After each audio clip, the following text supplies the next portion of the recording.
Okay, we're going to do another tip today, and today is going to be eBay, which is a really big subject.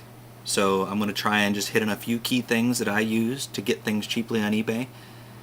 I know a lot of people don't like using eBay because they're afraid that they're going to overspend or that they're not going to find what they want for a reasonable price, which, I mean, you certainly can.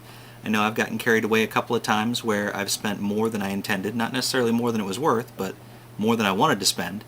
So I'm going to give you a few things that I look for when shopping on eBay to try and get things at a really good price. And the first thing I would mention, sorry, I have notes here because there's a lot of stuff. I look for things posted in the wrong category. For instance, let's say I see a ColecoVision, and instead of being posted in systems, it's posted in accessories. So if you jump on that, there might not be a lot of people looking at it because it's posted in the wrong spot. A lot of people will go through and they'll search by systems and then they'll select the system that they're looking for. Well, if it's posted in accessories, then they might not notice it.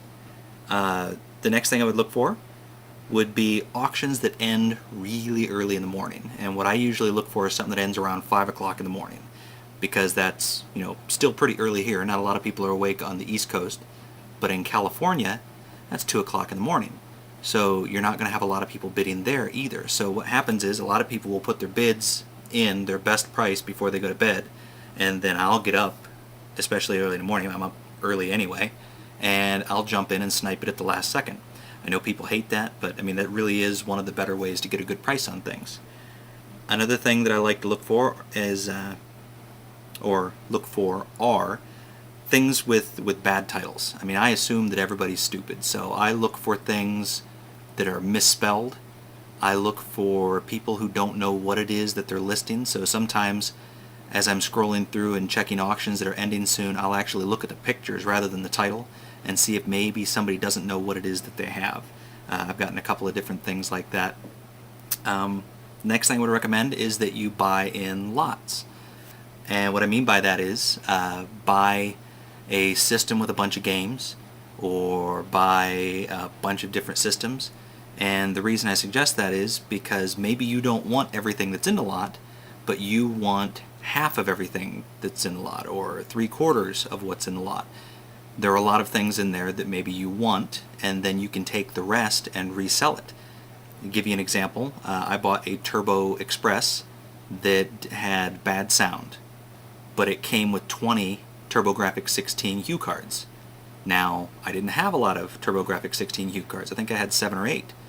Well, I ended up buying the lot, and I paid $140 for it, which is, I know, is a lot of money, but when you price the Hue cards out individually, it's not a lot of money.